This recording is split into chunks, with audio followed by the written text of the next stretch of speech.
देखो, electrochemical cell में एक स्पॉन्टेनियस रिएक्शन था, एनर्जी प्रोड्यूस कर रहे थे। यहाँ पे एक नॉन स्पॉन्टेनियस रिएक्शन है, तो आप इलेक्ट्रिकल एनर्जी को यूज करोगे और एक स्पॉन्टेनियस रिएक्शन में उसको कन्वर्ट करोगे। ठीक है, तो इसमें आप एक्सटर्नल सोर्स ऑफ वोल्टेज को यूज करते हो इस रिएक्शन को कैरी फॉरवर्ड करवाने के लिए, और काफी ज्यादा इसका एप्लीकेशन है हमारे लेबोरेटरी या इंडस्ट्री पर्पज के अंदर। ठीक है, लेकिन मेनली आप यहाँ पे क्या करते हो कि आप मेटल को डिपॉजिट करवाते हो, है ना। मतलब आपके पास एक कैथोड है, एक एनोड है, दोनों एक ही कंपार्टमेंट में होते हैं। ठीक है, प्योरिफिकेशन में यूज कर रहे होते हैं, है ना। मेटल को रिफाइन करने के लिए इसको यूज कर रहे होते हैं। तो हमारा जो मेटल है वो डिपॉजिट हो रहा होता है। इलेक्ट्रोलाइट, जितना ज्यादा आप इलेक्ट्रोलाइसिस करते हो उतना ज्यादा मेटल आपका डिपॉजिट हो रहा होता है। तो कितना मेटल डिपॉजिट है। सो हाय बच्चों, वेलकम बैक टू साइंस 24/7। एक चैप्टर सॉल्यूशंस हम लोगों ने कंप्लीट कर लिया है। आई होप सभी लोगों ने वो देख लिया है। अब बारी है आपके अगले चैप्टर को बहुत ही शानदार तरीके से आपको समझाने की, क्योंकि इस चैप्टर का वेटेज आपके बोर्ड्स में सबसे ज़्यादा है और इस चैप्टर में मैक्सिमम बच्चों को सबसे ज़्यादा कन्फ्यूजन होता है फिजिकल केमिस्ट्री के अंदर, विच इज़ योर इलेक्ट्रोकेमिस्ट्री। ठीक है, तो इस सेशन और इस वीडियो के बाद आपको इस चैप्टर में कोई डाउट नहीं रहेगा। तो मेक श्योर करिएगा कि स्टार्टिंग से एंड तक इसको पूरी तरीके से कंप्लीट करें, जहाँ पे हम 3D यूज करके इस कंसेप्ट को समझ सकते हैं। इलेक्ट्रोलाइसिस में, कंडक्टेंस में, बैटरीज में, वो हम लोग समझ रहे होंगे एंड अंडरस्टैंड करेंगे इस चैप्टर को एक अनदर लेवल पे। सो मेक श्योर करिएगा सेशन को जरूर लाइक कर दें और मुझे कमेंट करके लास्ट में बताएं कि आपको ये चैप्टर कितना शानदार तरीके से समझ में आया है, और अपने सभी दोस्तों के साथ इसको जरूर शेयर करें। ठीक है, चलिए तो चैप्टर को स्टार्ट करते हैं। Electrochemistry chapter number 2। पहली बात, मैम इलेक्ट्रोकेमिस्ट्री क्या होता है ना। सिंपल सी बात अगर मैं बोलूँ, नाम में ही है इलेक्ट्रो और केमिस्ट्री, यानी कि कहीं ना कहीं जब केमिस्ट्री और इलेक्ट्रिसिटी को हम ऐड ऑन कर रहे हैं तो उस ब्रांच को आप इलेक्ट्रोकेमिस्ट्री बोल रहे हो। अब अगर और भी इसको सिंपल करें तो आपके पास केमिस्ट्री में होते हैं रिएक्शंस। अब रिएक्शंस दो तरीके के हो सकते हैं। रिएक्शंस ऐसे हो सकते हैं जो कि इनिशिएट नहीं हो पा रहे हैं, और ऐसे रिएक्शंस है जो खुद से इनिशिएट हो पाते हैं। अगर कुछ रिएक्शंस को आपको एनर्जी देनी पड़ रही है, इलेक्ट्रिसिटी देनी पड़ रही है, तो एक कैटेगरी ऑफ रिएक्शंस वो होंगे, और एक रिएक्शंस वो होंगे जो एनर्जी रिलीज कर रहे हैं, जिनको आपको इलेक्ट्रिसिटी जो बना रही है। तो या तो आप इलेक्ट्रिसिटी को यूज कर रहे हो या तो इलेक्ट्रिसिटी को आप प्रोड्यूस कर रहे हो। दोनों ही केसेस को आप पढ़ते हो इलेक्ट्रोकेमिस्ट्री के अंदर इन 2 different types of cell, which is your electrochemical cell and electrolytic cell. ठीक है, तो इलेक्ट्रोकेमिकल सेल में आप जो एनर्जी है उसको प्रोड्यूस करते हैं एक स्पॉन्टेनियस रिएक्शन के थ्रू, और इलेक्ट्रोलाइटिक सेल में आप एनर्जी को क्या करते हैं, यूज करते हैं, ताकि एक नॉन स्पॉन्टेनियस रिएक्शन को आप स्पॉन्टेनियस कन्वर्ट कर सके। Right, so I have 2 main sections of cells, which is your electrolytic cell and your electrochemical cell. तो 2 मेन सेल हैं जो हमें इस चैप्टर में पढ़नी होती हैं। ठीक है, आई होप सो आप इन दोनों सेल को लेके क्लियर हो। इलेक्ट्रोलाइटिक सेल में आप इलेक्ट्रिसिटी को यूज करते हैं और इलेक्ट्रोकेमिकल सेल में बेटा आप एनर्जी को प्रोड्यूस करते हैं। ठीक है, सो सिंपली अगर मैं बोलूँ, so it is the study of production of, अगर मैं बोलूँ so it is the study of production of electricity. या तो आप इलेक्ट्रिसिटी को प्रोड्यूस कर रहे हैं, ठीक है, it is the study of production of electricity from energy released through a spontaneous reaction, या फिर it is the use of electrical energy to bring about a chemical reaction। तो दोनों ही काम हो सकते हैं। प्रोडक्शन होगा इलेक्ट्रोकेमिकल सेल में, और अगर मैं यूज की बात करूं तो वो होगा इलेक्ट्रोलाइटिक सेल के अंदर। ठीक है, so both of the cases are known as your electrochemistry. ठीक है, अब इलेक्ट्रोकेमिकल सेल हम पहले पढ़ रहे हैं, तो इलेक्ट्रोकेमिकल सेल में मैंने क्या बोला, इसमें एक आपका स्पॉन्टेनियस रिएक्शन होगा। ठीक है, स्पॉन्टेनियस रिएक्शन अगर ये है तो सिंपली जो आपकी एनर्जी है, राइट, अगर मैं बोलूँ ये वाला नहीं केस रहेगा, यहाँ पे हम लोग केमिकल एनर्जी जो रिएक्शन की है उसको कन्वर्ट करेंगे इलेक्ट्रिकल एनर्जी में। तो यहाँ पे कन्वर्जन होता है केमिकल टू इलेक्ट्रिकल, है ना, यहाँ पे कन्वर्जन होता है केमिकल टू इलेक्ट्रिकल। ठीक है, दूसरी बात, हमारे पास जो सेल्स होती हैं, बैटरीज होती हैं, उनके पास इलेक्ट्रोड्स होते हैं, which is known as your cathode and anode. ठीक है, कैथोड और एनोड, या मैं इलेक्ट्रोड्स की बात करूँ, दे आर लाइक गेट्स। वो एक बैटरी का गेट होता है। गेट का मतलब कि उस गेट के थ्रू ही आपका जो करंट है वो सेल के अंदर जाएगा या बाहर जाएगा। ठीक है, तो 2 टाइप के गेट हो सकते हैं, एक का नाम कैथोड होता है, एक का नाम एनोड होता है। एक पॉजिटिव होगा, एक नेगेटिव होगा। तो कौन सा पॉजिटिव कौन सा नेगेटिव वो याद रखना है। उससे पहले अगर मैं बात कर रही हूँ, क्योंकि इस इस पूरी ब्रांच में आप या तो इलेक्ट्रॉन्स को गेन कर रहे हो या तो आप इलेक्ट्रॉन्स को लूज कर रहे हो। तो यहाँ पे दो प्रोसेस होंगे, या तो रिडक्शन होगा या तो ऑक्सीडेशन होगा, ठीक है। तो हमेशा याद रखना कि कैथोड पे होता है रिडक्शन, है ना, you need to learn the word car. Cathode पे हमेशा होगा रिडक्शन और कैथोड हमेशा क्या होगा, पॉजिटिव टर्मिनल, है ना, किसके लिए, इलेक्ट्रोकेमिकल सेल के लिए। लेकिन कार वर्ड हमेशा याद रखना है क्योंकि कैथोड पे तो हमेशा रिडक्शन ही होगा, ठीक है। वही तो एनोड उल्टा हो जाएगा, एनोड पे हमेशा होगा ऑक्सीडेशन और एनोड होगा आपका नेगेटिव टर्मिनल, ठीक है। तो ये बेसिक इन्फॉर्मेशन है इलेक्ट्रोकेमिकल सेल के बारे में जो आप लोगों को याद रखनी है, ठीक है। अब यहाँ से हमारे मेनली 6 टॉपिक्स निकल के आते हैं इलेक्ट्रोकेमिकल सेल से। देखो जब आप चैप्टर को पढ़ रहे हो तो आपको उसे समराइज करना आना चाहिए, क्योंकि ये चैप्टर में थ्योरी कम फॉर्मूले ज़्यादा है। स्पेसिफिकली अगर मैं सेल का पार्ट करूं, कंडक्टेंस बैटरी में थ्योरी है, बट अगेन जहाँ न्यूमेरिकल पार्ट है तो वहाँ पे आपको क्लियर होना चाहिए कि कौन सा न्यूमेरिकल कहाँ पूछा जा सकता है, तो आपको फॉर्मूले सेग्रीगेटेड होने चाहिए। तो इलेक्ट्रोकेमिकल सेल से 6 टाइप का सवाल बन सकता है। पहला सेल रिप्रेजेंटेशन से बन सकता है, दूसरा आपका E0 कैलकुलेशन से बनेगा, तीसरा नर्स्ट इक्वेशन से बनता है, फिर एक स्टैंडर्ड हाइड्रोजन इलेक्ट्रोड से बनता है, एक इक्विलिब्रियम कांस्टेंट के फॉर्मूले से बनता है और एक गिब्स फ्री एनर्जी से बनता है। तो हमें ये 6 के 6 कंसेप्ट क्लियर होने चाहिए। सबसे पहले आ जाते हैं फर्स्ट कंसेप्ट पे, विच इज सेल रिप्रेजेंटेशन, ठीक है। जब भी आपको एक सेल मिलेगा तो आपको उसे रिप्रेजेंट कैसे करना है। अब सेल में कैथोड है, सेल में एनोड है। अच्छा, जो आपका इलेक्ट्रोकेमिकल सेल होता है वो 2 कंपार्टमेंट सेल होता है, ठीक है। एक डब्बा, एक में एक इलेक्ट्रोड और बीच में होता है सॉल्ट ब्रिज, ठीक है। सॉल्ट ब्रिज क्या करता है, सेल के सर्किट को कंप्लीट कर देता है और इस सेल को न्यूट्रल रखता है। तो इलेक्ट्रोकेमिकल सेल में आपके पास 3 चीजें हो गई, एक डब्बे में एनोड, एक डब्बे में कैथोड और बीच में ब्रिज। तो कैसे रिप्रेजेंट करोगे, आप बचपन से ABC पढ़ते आ रहे हो, तो सबसे पहले आपको हमेशा एनोड को लिखना है, ठीक है, फिर आपको ब्रिज लगाना है और फिर आपको हमेशा कैथोड को लिखना है, ठीक है। अब जो भी आपका मेटल, अब कैसे पता करेंगे मैम कौन सा एनोड है कौन सा कैथोड है, तो जिस भी मेटल का रिडक्शन हो रहा है वो हमेशा कैथोड पे जाएगा, जिस भी मेटल का ऑक्सीडेशन हो रहा है वो हमेशा एनोड पे जाएगा। अब वो भी कैसे पता करें, या तो आप देख सकते हो, है ना, कि फॉर एग्जांपल आपको दे ही रखा है कि भाई इस मेटल का रिडक्शन है, इसका ऑक्सीडेशन है। अदरवाइज आप देख सकते हो कि जहाँ पर भी इलेक्ट्रॉन्स का गेन हो रहा है वो हमेशा रिडक्शन है, इलेक्ट्रॉन्स का लॉस हो रहा है तो ऑक्सीडेशन है। ऑक्सीडेशन स्टेट इंक्रीज हो रही है तो ऑक्सीडेशन है, ऑक्सीडेशन स्टेट डिक्रीज हो रही है तो रिडक्शन है। तो इनमें से आप कुछ भी यहाँ पर देखकर आइडेंटिफाई कर सकते हो और उसे लगा सकते हो, ठीक है। इसको और अच्छे से अगर मैं समझूं, फॉर एग्जांपल अगर मेरे पास एक सेल है ना, दैट इज जिंक से जिंक 2+, कॉपर 2+ से कॉपर, तो ये आपको सेल ऐसे लगा के दे दिया, तो ये आप रिप्रेजेंटेड सेल है। अब यहाँ से अगर आपको आइडेंटिफाई करना है तो आप ये कह सकते हो कि पहला है एनोड हमेशा और ये है कैथोड, है ना। तो यहाँ से आप ये बोल सकते हो, देखो यहाँ पे ऑक्सीडेशन हो रहा है, ठीक है, और यहाँ पे रिडक्शन हो रहा है, ठीक है। बाय डिफॉल्ट भी आपको पता है पहले हमेशा एनोड होगा बाद में कैथोड होगा। अगर सेल रिएक्शन लिखना है तो एनोड के रिएक्शन में क्या हो रहा है, zinc is getting converted to zinc 2+ और 2 इलेक्ट्रॉन्स को लूज कर रहा है। अगर कैथोड की मैं बात करूँ तो कॉपर 2+ ने 2 इलेक्ट्रॉन्स को कंज्यूम करके कॉपर बना दिया, ठीक है, दिख रहा है आप लोगों को। ऑल्सो अब नंबर ऑफ इलेक्ट्रॉन्स बराबर होने चाहिए, अगर नहीं है तो आपको किसी एक इंटीजर वैल्यू से मल्टीप्लाई करके उसको बराबर करना है। अब यहाँ पे बराबर ही है तो आप डायरेक्टली इक्वेशंस को ऐड कर दो तो ये कट जाएगा, तो ये हो जाएगा zinc plus copper 2+ will give you copper plus zinc 2+। तो this is the cell equation, directly भी आपने लिख दिया। और अगर आपको शॉर्टकट में लिखना सीखना है तो अगेन देखो, जिंक से जिंक 2+, 2 इलेक्ट्रॉन, कॉपर 2+ से कॉपर 2 इलेक्ट्रॉन, तो आपको इलेक्ट्रॉन बैलेंस नहीं करने, दोनों के सेम ही है।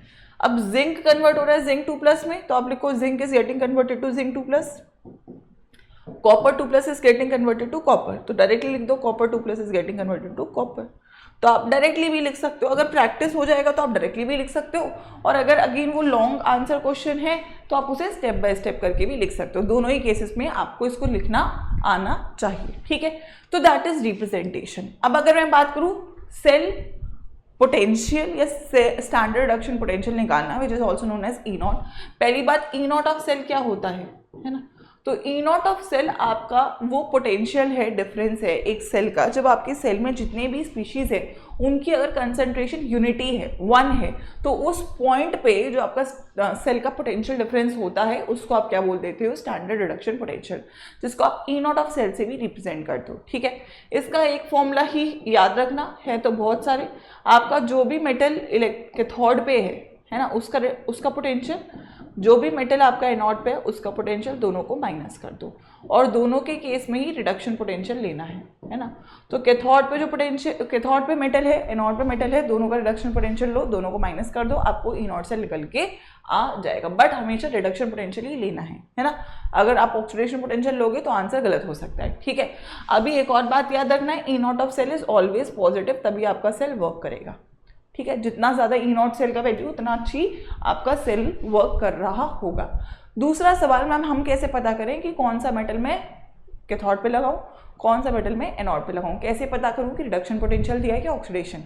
तो आपको जब क्वेश्चन देगा तो आपको फिगर देगा, वैल्यू देगा। ठीक है, जैसे कि फॉर एग्जाम्पल अगर मेरे पास यहाँ पे ये टेबल होती है, एनसीईआरटी में भी है, लेकिन आपको ये याद नहीं करनी है, लेकिन आपको यहाँ पे देखो हर एक मेटल का ना पोटेंशियल दिया हुआ है। जैसे हाइड्रोजन इलेक्ट्रोड रेफरेंस है क्योंकि इसका 0 है, अब इससे ऊपर पॉजिटिव है, इससे नीचे नेगेटिव है ना। अब आपको दिख रहा है सब में रिडक्शन हो रहा है क्योंकि इलेक्ट्रॉन्स गेन ही हो रहे हैं, तो ये जो दे रखा है रिडक्शन पोटेंशियल दिया है। अब रिडक्शन पोटेंशियल जितना ज़्यादा है ना, अगर आपके पास ए मेटल है, बी मेटल है ना, इसका मोर रिडक्शन पोटेंशियल है, इसका लेस है, तो ऑब्वियसली जिसका रिडक्शन पोटेंशियल ज़्यादा है उसका रिडक्शन होने का चांस ज़्यादा होगा, और रिडक्शन होने का चांस ज़्यादा होगा तो कैथोड पे जाएगा। अगर एक लेस वाला है तो इसका रिडक्शन नहीं होगा, इसका ऑक्सीडेशन होगा फिर, और ये एनोड पे जाएगा। तो अगर आपको 2 मेटल दिए हुए हैं, दोनों का रिडक्शन पोटेंशियल दिया हुआ है, तो जिसका ज़्यादा है वो कैथोड पे है, जिसका कम है वो एनोड पे है। ऑल्सो अगर मैं बोलूँ तो जिसका रिडक्शन करते हैं वो क्या होता है, एक ऑक्सीडाइजिंग एजेंट होता है, तो एक बेटर ऑक्सीडाइजिंग एजेंट होगा। जिसका ऑक्सीडेशन करते हैं वो क्या होता है, एक गुड रिड्यूसिंग एजेंट होता है, क्योंकि नाम से उल्टा होगा। रिड्यूसिंग एजेंट का मतलब दूसरे का रिडक्शन, अपना ऑक्सीडेशन। ठीक है, तो अगर मैं फॉर एग्जांपल आपको बोलूँ कि मेरे को दिया हुआ है ई नॉट जिंक 2 प्लस से zinc -0.76, E not copper 2 plus से कॉपर 0.034।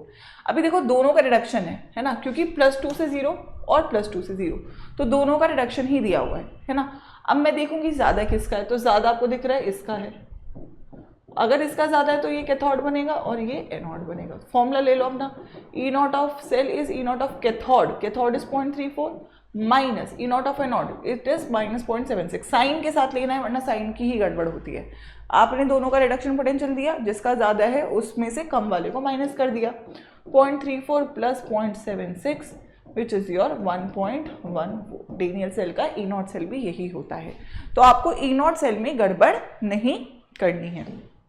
फॉर एग्जाम्पल देखो, अब जिंक 2 प्लस से जिंक रिडक्शन है, Mg2 प्लस से Mg भी रिडक्शन है, तो दोनों रिडक्शन ही दिए हुए हैं, है ना। अब ज़्यादा किसका है, दोनों वैल्यूज माइनस में है, तो माइनस में छोटी वैल्यू बड़ी होती है, तो ये मोर होगा और नीचे वाला लेस होगा। तो ई नॉट ऑफ सेल क्या होगा, कैथोड माइनस एनोड, तो यानी कि हो जाएगा ज़्यादा वाला इज -0.76 माइनस 2.36। कितना हो जाएगा, -0.76 प्लस 2.36। माइनस करेंगे, 6 में से 6 गया 0 हो जाएगा। ठीक है, और 13 है ना, 13 में से आपका गया 1 2 3 4 5 6 7, लगभग 6 हो जाएगा, 1.6 वोल्ट है ना। लगभग आपका ये हो जाएगा 13 है ना। 13 में से अगर हमने 7 को माइनस कर दिया तो that is 1.6 volt will be the answer. ठीक है, तो आप लोग जब प्रैक्टिस करते चलोगे तो आप चीज़ों को ईजिली कर पा रहे होगे। फॉर एग्जाम्पल एक और ले लो, अब देखो यहाँ पे जिंक 2 प्लस से जिंक दिया है रिडक्शन पोटेंशियल, लेकिन K से K प्लस ऑक्सीडेशन पोटेंशियल है ना। तो अगेन ऑक्सीडेशन पोटेंशियल दिया है तो आपको इसका साइन बदलना पड़ेगा, है ना। तो अगर मैं इसे रिडक्शन में कन्वर्ट करूँगी तो -2.93 होगा, और ये ऑलरेडी -0.76 है, क्योंकि दोनों के रिडक्शन पोटेंशियल को आपको हमेशा कंपेयर करना है। अगर आपको बाय चांस कोई ऑक्सीडेशन पोटेंशियल दे दे तो आप उसे रिडक्शन पोटेंशियल में कन्वर्ट करोगे और फिर कंपेयर करोगे और फिर कैलकुलेट करोगे। ठीक है, तो मुझे इसका जो आंसर है मैंने कन्वर्ट कर दिया है, इसका आंसर मुझे कमेंट सेक्शन में आप डालेंगे कि मैम इसका ई नॉट कितना आएगा, है ना। कन्वर्ट मैंने कर दिया है, आपको सॉल्व करना है। ठीक है, आइए ये वाला आप बता दो जल्दी से एक बार और। जिंक 2+ से जिंक, देखो फिर से आपको रिडक्शन दिया है बट यहाँ पे ऑक्सीडेशन दिया है, तो अगर यहाँ ऑक्सीडेशन दिया है तो इसको कन्वर्ट कर दो, 0.13 कर दो इसको, ये -0.76 ही रहेगा। अब मोर वाला कौन सा है, ये वाला हो गया है ना, तो ई नॉट ऑफ सेल कितना हो जाएगा 0.13 माइनस -0.76 कितना हो जाएगा 0.13 प्लस 0.76 कितना हो जाएगा यहाँ से 6 7 8 9 7 + 1 8 0.89। I hope so E not cell आप सभी लोगों को क्लियर है, ठीक है। इस तरीके से आप किसी भी बैटरी के लिए, किसी भी कॉम्बिनेशन के लिए ई नॉट सेल को कैलकुलेट कर सकते हो। और सबसे ज़्यादा गलतियाँ ई नॉट सेल में ही होता है, क्योंकि ई नॉट सेल कंफ्यूजिंग है, ये गलत हो जाता है तो नर्स्ट इक्वेशन पूरी गलत हो जाएगी, है ना। अच्छा, ये समझ में आ गया तो अब हम नर्स्ट इक्वेशन ईजिली समझ सकते हैं। ई नॉट सेल के बाद हमें अगली चीज़ जो निकालनी है वो है ई सेल, जिसको आप बोलते हो cell EMF. This is basically the potential difference जब आपके सेल में कोई करंट नहीं है, ठीक है। वो भी पोटेंशियल डिफरेंस था, ये भी पोटेंशियल डिफरेंस है, दोनों का बस अलग अलग रिप्रेजेंटेशन है। इसको निकालने के लिए हम यूज करते हैं नर्स्ट इक्वेशन, जिसमें हमें फॉर्मूला मिलता है E cell is equal to E not cell, जो आपने वहां से निकाला, minus RT by NF ln product का कॉन्सेंट्रेशन बाय रिएक्टेंट का कॉन्सेंट्रेशन, ठीक है। तो अगर मैं यहाँ से बोलूँ तो ई सेल, अब क्योंकि मैं इसे लॉग में कन्वर्ट करना चाहती हूँ तो आप इसे मल्टीप्लाई कर सकते हो 2.303 RT बाय NF, अब ये होगा लॉग प्रोडक्ट अपॉन रिएक्टेंट।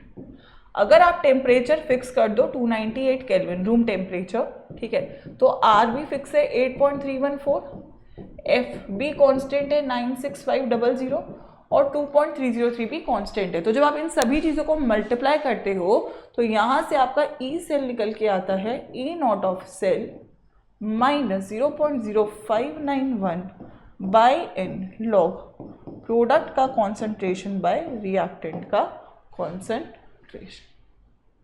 ठीक बात है या नहीं है? सो टेक्निकली जो आप फॉर्मूला हमेशा नर्स्ट इक्वेशन में लगाते हो, याद रखना ये केवल 298 केल्विन पर ही एप्लीकेबल है, ठीक है।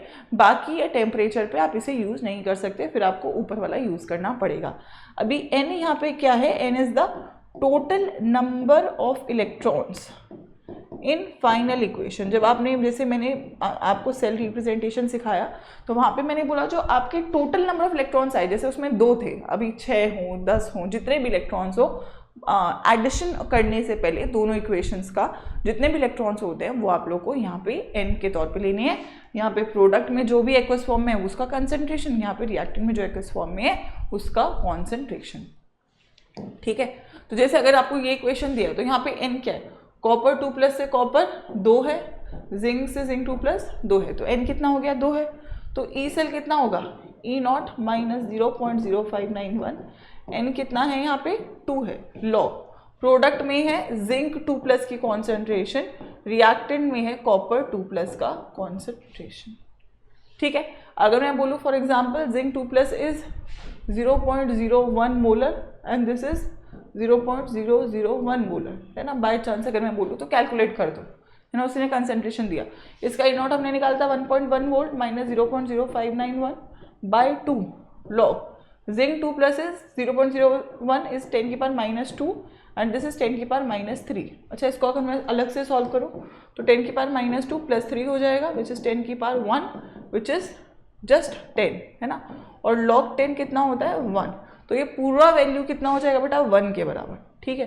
तो इट इज 1.1 माइनस 0.0591 बाय 2 इन 2 में 1, ठीक है। And if I calculate it, है ना, तो लगभग ये आपको मिलेगा 0.0591 डिवाइडेड बाय 2, है ना, एंड माइनस 1.1, है ना, 1.07 वोल्ट, है ना, that will be the answer, ठीक है। तो नेक्स्ट इक्वेशन के क्वेश्चंस काफ़ी सिंपल होते हैं, बस आपको कैलकुलेशन में गलती नहीं करनी है। पावर को आप इस तरीके से लेके जाओ, लॉग सॉल्व करना आना चाहिए, लॉग 10 की पावर x हमेशा x के बराबर होता है, तो 10 की पावर में कन्वर्ट कर लो ताकि आप उसे कैंसिल आउट कर दो, बिना कैलकुलेटर के सॉल्व कर पाओ, ठीक है। बाकी इस पर हम क्वेश्चंस को प्रैक्टिस और भी करेंगे, लेकिन आपको बेसिक फॉर्मूला और वैल्यूज पुट करना मिनिमम आना चाहिए, ठीक है। इसी से रिलेटेड है स्टैंडर्ड हाइड्रोजन इलेक्ट्रोड, ठीक है। अगर मैं हाइड्रोजन की बात करूँ तो हाइड्रोजन इलेक्ट्रोड का ई नॉट सेल हमेशा 0 होता है क्योंकि वो रेफरेंस होता है, और इसका जो प्रेशर होता है हाइड्रोजन इलेक्ट्रोड का वो 1 atm होता है, हम मान के चलते हैं। अगर मैं इस इक्वेशन के लिए नस्ट इक्वेशन लिखूँ तो E होगा E नॉट माइनस 0.0591, N आपको दिख रहा है 1 इलेक्ट्रॉन है, लॉग प्रोडक्ट में हाइड्रोजन गैस है तो इसका प्रेशर लेना पड़ेगा, ठीक है, और रिएक्टेंट में H पॉजिटिव है। अब E नॉट तो 0 हो गया तो माइनस 0.0591 हो गया, प्रेशर आपका 1 है तो 1/H पॉजिटिव हो गया, है ना, तो this is minus 0.0591 log 1/H positive. अब log 1/H पॉजिटिव क्या होता है अगर मैं लिखूं तो log 1/H पॉजिटिव को आप क्या लिख सकते हो, log H पॉजिटिव की पावर -1 जब ये ऊपर चला जाएगा, ठीक है, माइनस आगे ले लो तो log minus log H positive, और माइनस log H पॉजिटिव को pH बोलते हैं, है ना, pH जो होता है P का मतलब माइनस log H का है तो H पॉजिटिव, तो आप ये बोल सकते हो ये पूरा फॉर्मूला किसके बराबर है, माइनस 0.0591 इंटू pH। तो अगर आपको स्टैंडर्ड हाइड्रोजन इलेक्ट्रोड के लिए ई सेल निकालना है तो अगर आपको पीएच दिया हुआ है तो आप डायरेक्टली मल्टीप्लाई करके निकाल सकते हो। अगर पीएच नहीं दिया है ना, अगर तुम्हें दिया है कि H पॉजिटिव की कंसंट्रेशन 10⁻⁻2 मोलर है तो यहाँ से आप पीएच निकाल सकते हो। पीएच क्या होगा, minus log of H positive, ठीक है। अभी माइनस लॉग H पॉजिटिव कितना है, 10⁻⁻2 दे दिया, तो यानी कि ये पावर जो है वो आगे आ जाएगी, है ना, तो दैट इज -2, है ना, log 10 इज अगेन 1, तो कितना हो जाएगा 2। पीएच यहाँ से आपको 2 निकल के आएगा, 2 को यहाँ से मल्टीप्लाई कर दोगे, है ना, या तो डायरेक्टली पीएच दे देगा तो मल्टीप्लाई कर दो, H पॉजिटिव देगा तो पीएच में कन्वर्ट कर दो और 0.0591 से मल्टीप्लाई कर दो, तो आप यहाँ से भी निकाल सकते हो। तो कभी कभी डायरेक्ट फॉर्मूला भी आपसे पूछ लेता है। इसके बाद अगला फॉर्मूला आएगा इक्विलिब्रियम कांस्टेंट का, ठीक है। अब इक्विलिब्रियम कांस्टेंट की अगर मैं बात करूं तो इक्विलिब्रियम कांस्टेंट क्या होता है, प्रोडक्ट अपॉन रिएक्टेंट के कॉन्सेंट्रेशन को आप के इक्विलिब्रियम बोल देते हो, है ना, और इक्विलिब्रियम पे आपका ई सेल 0 के बराबर होता है, ठीक है, राइट। अब अगर मैं नेक्स्ट इक्वेशन इसके लिए लिखूं तो ई सेल क्या होता है, E not minus 0.0591 by N log product upon reactant. अब ये तो 0 हो गया, E not minus 0.0591 by N log K equilibrium हो जाएगा, ठीक है। तो यहाँ से E not is equals to 0.0591 by N log K equilibrium हो जाएगा। तो लॉग के इक्विलिब्रियम किसके बराबर हो जाएगा, एन ई नॉट बाय 0.0591 के। तो अगर तुमसे लॉग के इक्विलिब्रियम पूछ रहा है तो तुम ये फॉर्मूला यूज कर लो, जहाँ पे N again number of electrons है, ई नॉट तुमने कैथोड माइनस एन नॉट से निकाल दिया और डिवाइड कर दिया 0.0591 से। लेकिन अगर केवल के इक्विलिब्रियम पूछेगा तो आप इस सारी चीज़ को 10 की पावर में ले जाओ, एन ई नॉट को बाय 0.0591 को आप 10 की पावर में ले जाओगे तो आपको के इक्विलिब्रियम भी मिल जाएगा। तो कभी कभी लॉग के इक्विलिब्रियम पूछता है और कभी कभी केवल के इक्विलिब्रियम पूछता है, तो दोनों ही चीज़ें आपको निकालनी आनी चाहिए। एन आपको पता है, ई नॉट आपको पता है, 0.0591 से आपको डिवाइड कर देना है, ठीक है।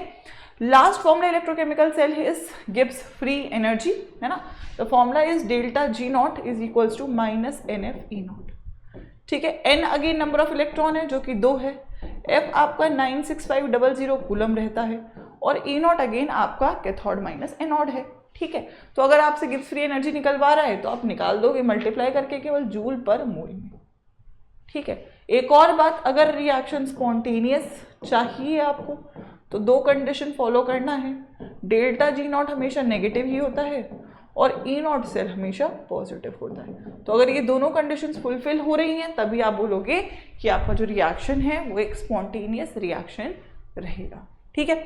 तो यहाँ तक आप लोगों को क्लियर हो जाना चाहिए, यहाँ तक आपका इलेक्ट्रोकेमिकल सेल कंप्लीट होगा। सो अगर आपका इलेक्ट्रोकेमिकल सेल से क्वेश्चन आता है या तो थ्योरेटिकल क्वेश्चन आ जाएगा या तो सेल रिप्रेजेंटेशन, सेल का रिएक्शन लिखने का क्वेश्चन आ सकता है, नस्ट इक्वेशन आ सकता है, अलग से ई नॉट सेल भी निकलवा सकता है, या फिर के इक्विलिब्रियम और डेल्टा जी नॉट पे भी एक न्यूमेरिकल दे सकता है। तो आपको 6 के 6 कंसेप्ट क्लियर होने चाहिए और इसके ऊपर प्रैक्टिस भरपूर करनी है ताकि इस चैप्टर में कोई डाउट ना रहे। अब हम स्टार्ट करेंगे second part of the chapter conductance. उससे पहले आप ये विजुअल जरूर देखो ताकि आपको 3 डायमेंशन में समझ में थोड़ा आए कि व्हाट इज कंडक्टेंस। तो बच्चों before we start with the concept of conductance, जो बहुत इंपॉर्टेंट है आपके इस चैप्टर के अंदर, और बहुत सारे क्वेश्चन इस चैप्टर से आते हैं और बहुत सारे बच्चे इस चीज़ को लेकर काफ़ी कंफ्यूज होते हैं, क्योंकि बहुत सारी बातें हैं जो इस चैप्टर में और इस टॉपिक में आप लोगों को परेशान करती हैं।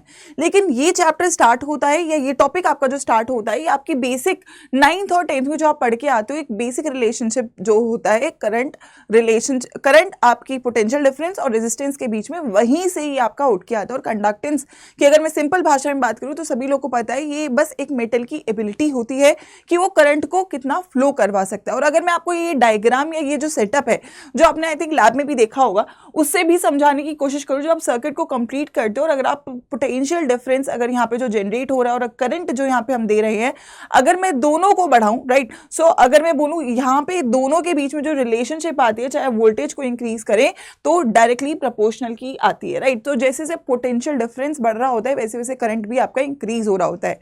इस चैप्टर में जो आपको पर्टिकुलरली बेटा पढ़ना है आपके कंडक्टेंस के टॉपिक को लेकर, वो एक थ्योरेटिकल सेक्शन होगा जिसमें हम लोग बात करेंगे कंडक्टेंस की। और कंडक्टेंस जो हमारी रहेगी वो दो टाइप की रहने वाली है, क्योंकि देखो कंडक्टर वो है जो इलेक्ट्रिसिटी आयंस को कंडक्ट करवा सके, और आयंस को कंडक्ट करवाता है आपका या तो मेटल, तो हमारे पास एक होती है मेटेलिक कंडक्टेंस और एक होती है आयोनिक कंडक्टेंस, ठीक है। तो हमारे को सबसे पहले तो इन दोनों में डिफरेंशिएशन क्लियर होना चाहिए। और कंडक्टेंस से एक और रिलेटेड जो आपकी कंडक्टिविटी होती है उसको हम बोलते हैं मोलर कंडक्टिविटी। तो इन सभी टर्म्स में, चाहे मैं बात करूं आपकी कंडक्टेंस की, चाहे मैं आपकी बात करूं मेटेलिक कंडक्टेंस की, चाहे मैं आपकी बात करूं आयोनिक कंडक्टेंस की या मोलर कंडक्टिविटी की, ये चारों टर्म्स हमें क्लियर होनी चाहिए।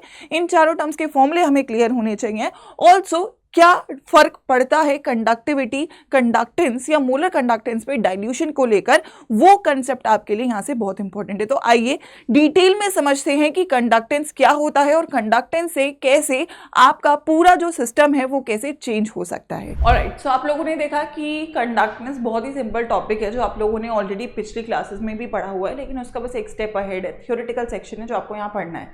So simply conductance is the ability of any material electricity को या आयंस को फ्लो करवाने की, है ना। उससे पहले हमें चार बेसिक फॉर्मूलेस क्लियर होने चाहिए, है ना। सबसे पहला रेजिस्टेंस है, रेजिस्टेंस उल्टा हो जाता है कंडक्टेंस का, है ना। तो रेजिस्टेंस को आप आर से शो करते हो, आर होता है रो एल बाय ए के बराबर, ठीक है। रो यहाँ पे रेजिस्टिविटी है, तो रो यहाँ से क्या निकल के जाएगा, R A by L. Conductance is उल्टा ऑफ रेजिस्टेंस, तो G is equal to 1 by R, 1 by R is 1 by rho A by L which is K A by L. 1 by A को आप बोलते, 1 बाय रो को आप बोलते हो K, which is conductivity. तो रेजिस्टिविटी का उल्टा कंडक्टिविटी, कंडक्टिविटी इज के, तो this is G L by A. तो ये चारों फॉर्मूले आने चाहिए, क्योंकि ये इंटर कन्वर्ट कर करके आपसे एक न्यूमेरिकल पूछ सकता है। साथ ही में इनकी एसआई यूनिट आनी चाहिए। तो आर रेजिस्टेंस है तो इसकी एसआई यूनिट ओम होगा, इसकी हो जाएगा ओम, मीटर स्क्वायर से मीटर कटेगा ओम मीटर, इसका हो जाएगा ओम इनवर्स या फिर साइमन, ठीक है। इसका क्या हो जाएगा यहाँ से अगर मैं बोलूँ तो साइमन मीटर इनवर्स, ठीक है। इसके साथ एक और चीज़ जो आप लोगों को याद रखनी है वो है सेल कांस्टेंट, है ना, जी स्टार। तो जी स्टार आपका एल बाय ए के बराबर होता है, ठीक है, जिसकी जो कांस्टेंट होता है एक पर्टिकुलर टाइप ऑफ सेल के लिए।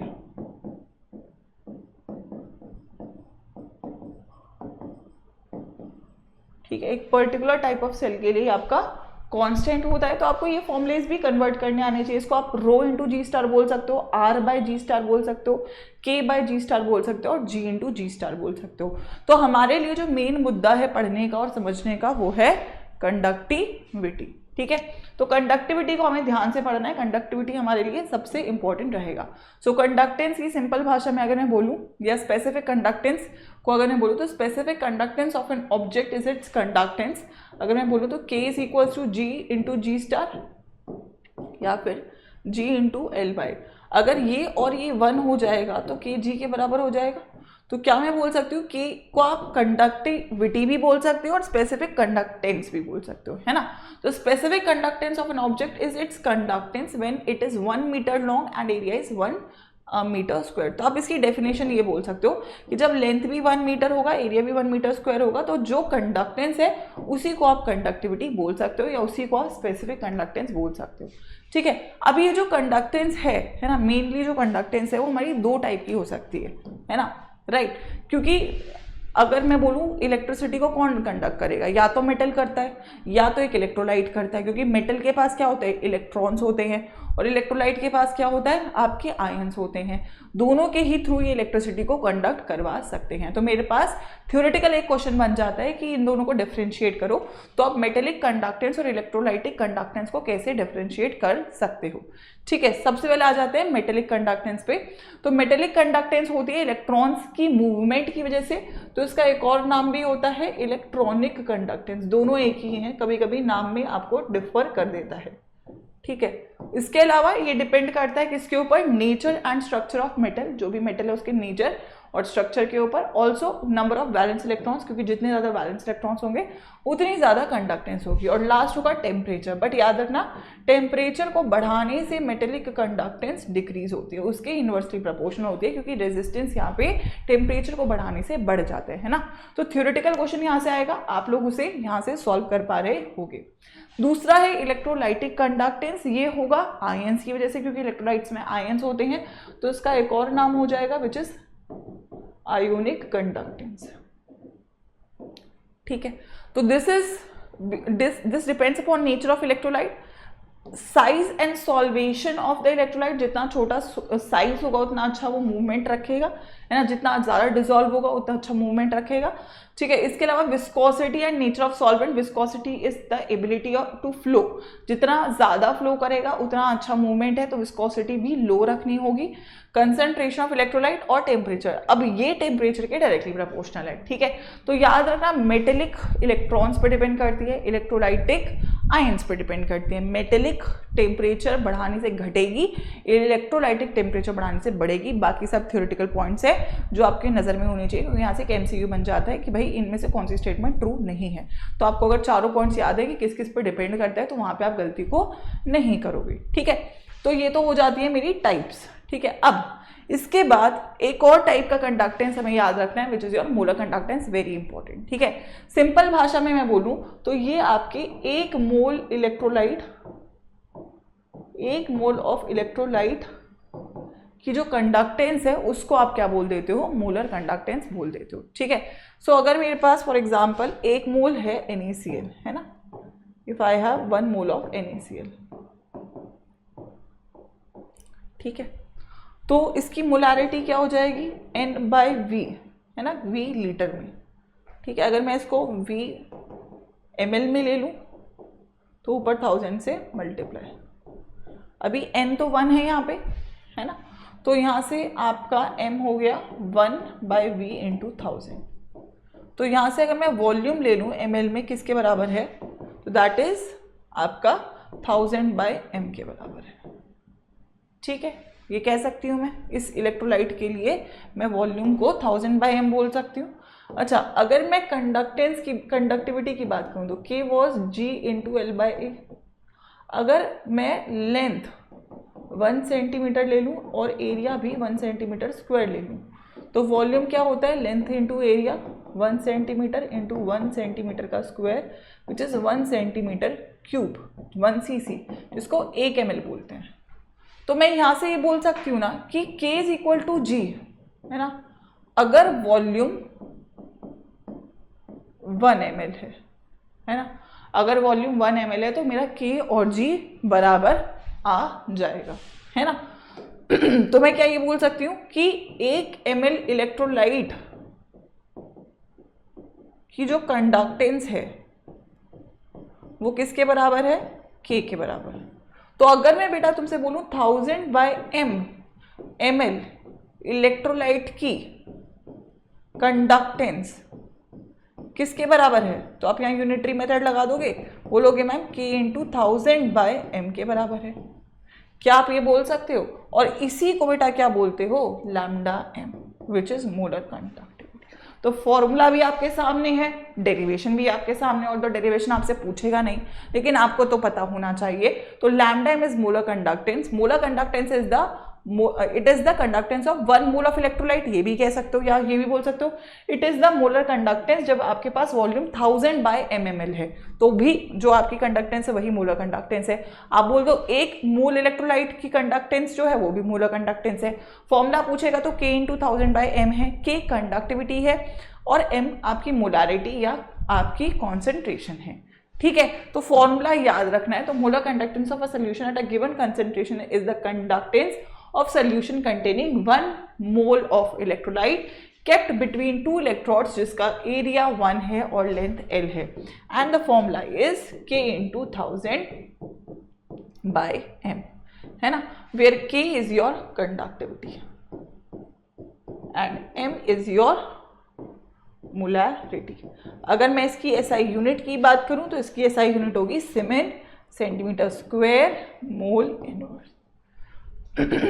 ठीक है, siemens centimetre square mole inverse. Alright, clear है भाई। चलिए अगला टॉपिक जो यहाँ से इंपॉर्टेंट है वो है इफेक्ट ऑफ डाइल्यूशन, है ना। देखो जब आप डाइल्यूट करते हो तो आपकी जो ये कंडक्टेंस है इस पे असर पड़ेगा, है ना। अभी देखो कंडक्टेंस बढ़ाने का 2 मेन तरीका है ना। कंडक्टेंस को बढ़ाने के 2 मेन तरीके हैं। पहला तरीका है कि आप आयंस की मूवमेंट बढ़ा दो जिसको आप मोबिलिटी बोल देते हो, और दूसरा तरीका है आप नंबर ऑफ आयंस बढ़ा दो। अगर आप इनमें से कोई भी एक काम कर पा रहे हो तो आपकी कंडक्टेंस बढ़ जाएगी, है ना। दोनों ही कर देते हो तो बहुत ही बढ़ जाएगी, नहीं कर पाते हो तो नहीं बढ़ेगी, सिंपल। ठीक है, चलो तो अगर मैं फॉर एग्जांपल सबसे पहले कंडक्टेंस की बात करूंगी। अगर आप डाइल्यूशन करते हो, डाइल्यूट करने का मतलब क्या होता है, वॉल्यूम बढ़ाना, क्योंकि कंसंट्रेशन इज n/v। तो अगर आप कंसंट्रेशन घटाओगे तो वॉल्यूम बढ़ेगा, है ना, वॉल्यूम बढ़ेगा।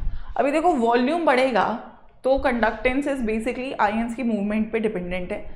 अगर तुमने यहाँ पे डाइल्यूशन किया, वॉल्यूम बढ़ा दिया, तो तुमने उन आयंस को मूव करने के लिए और भी ज़्यादा जगह दी। ज़्यादा जगह दी तो और मूव करेगा, कम जगह में कम मूव करेगा, ज़्यादा जगह में ज़्यादा मूव करेगा।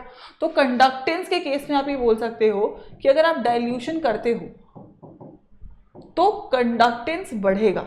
क्यों? क्योंकि मोबिलिटी ऑफ आयंस बढ़ेगा। क्या होगा? मोबिलिटी ऑफ आयंस आपको यहाँ पे बढ़ता हुआ दिखेगा। अच्छा, कंडक्टिविटी किस पे डिपेंड करता है? कंडक्टिविटी के लिए मैं बोलूं तो ये नंबर ऑफ आयंस पर वॉल्यूम, 1 लीटर में कितने आयंस है उस पर डिपेंड कर रहा है। ठीक है, अब अगर तुम वॉल्यूम बढ़ा रहे हो लेकिन आयंस तो नहीं रख रहे हो, है ना, तो तुम्हारे पास फॉर एग्जांपल पहले 2 आयन थे 1 लीटर में, तो 1 लीटर में 2 आयन हुए। अब तुमने वॉल्यूम बढ़ा दिया तो आयन तो 2 ही है 2 लीटर में, तो 1 लीटर में कितना आयन हुआ? 1 हुआ। पहले 1 लीटर में 2 थे, अब 1 लीटर में 1 है। टेक्निकली तुम्हारे number of ions per unit volume decrease करते हैं, इसीलिए आपकी कंडक्टिविटी डिक्रीज करती है। तो याद रखना, डाइल्यूशन पे कंडक्टिविटी डिक्रीज करेगी क्योंकि number of ions per unit volume decrease करेंगे, है ना। मोबिलिटी तो है बट पर लीटर में आयंस कम हो गए हैं, जिसकी वजह से आपकी जो यहाँ पे कंडक्टिविटी का वैल्यू है वो डिक्रीज कर रहा होगा। Let's talk about molar conductance. तो यहाँ पे 2 टाइप के इलेक्ट्रोलाइट्स हैं, एक स्ट्रॉन्ग इलेक्ट्रोलाइट हो गया, एक वीक हो गया, है ना।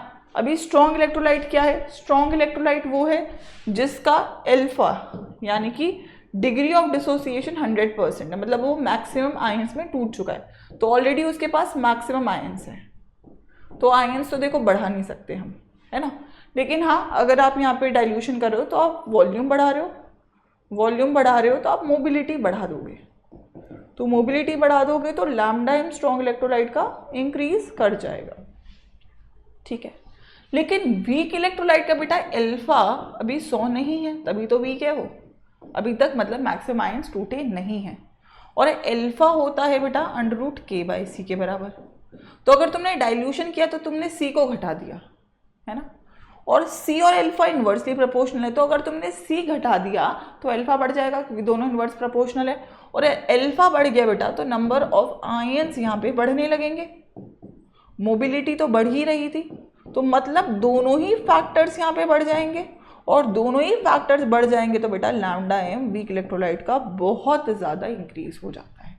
ठीक है, तो यहाँ से आपको एक स्टेटमेंट एंड असर्शन देखने को मिल सकता है।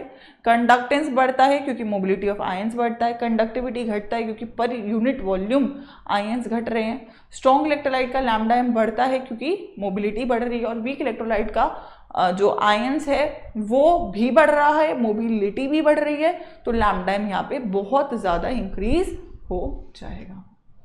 क्लियर बात है? तो that is the case of your effect of dilution. तो यहाँ से ये बात तो समझ में आ गई ना कि यार लैम्डा एम तो बढ़ रहा है, डाइल्यूशन के साथ बढ़ रहा है, बढ़ के मैक्सिमम वैल्यू पहुंचेगा।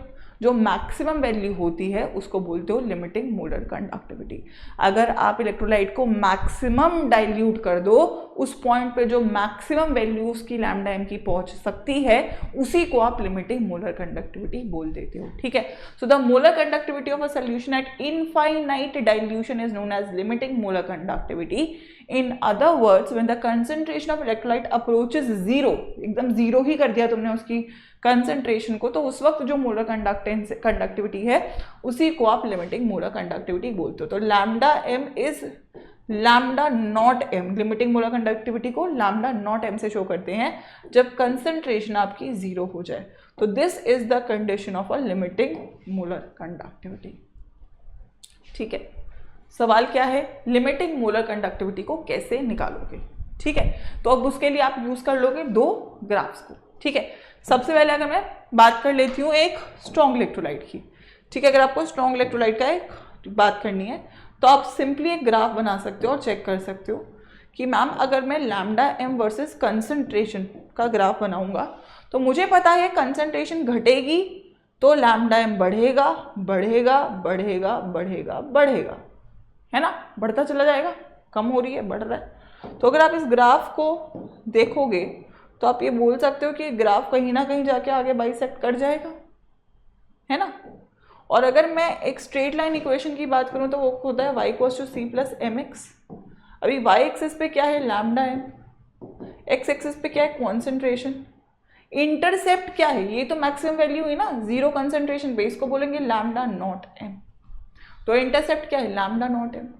अब नेगेटिव स्लोप है क्योंकि डिक्रीजिंग है तो इसको आप एक किसी कांस्टेंट से शो कर सकते हो which is a। So this is also an equation which is giving you the value of lambda naught M. या फिर आप बोल सकते हो अगर आप लैम्डा एम वर्सेस, है ना, अगर आप lambda M versus under root C का ग्राफ बनाओगे तो इसका जो इंटरसेप्ट है बेटा वो आपको लैम्डा नॉट एम का वैल्यू दे देगा। किसके लिए, बट स्ट्रॉन्ग इलेक्ट्रोलाइट में आपको स्ट्रेट लाइन इक्वेशन का ग्राफ यहाँ पे मिल जाएगा। क्लियर है? ठीक है, क्या वीक के लिए भी सेम होगा? आइए देख लेते हैं। अगर मैं वीक इलेक्ट्रोलाइट की बात करूं तो वीक इलेक्ट्रोलाइट के लिए भी ये बढ़ेगा।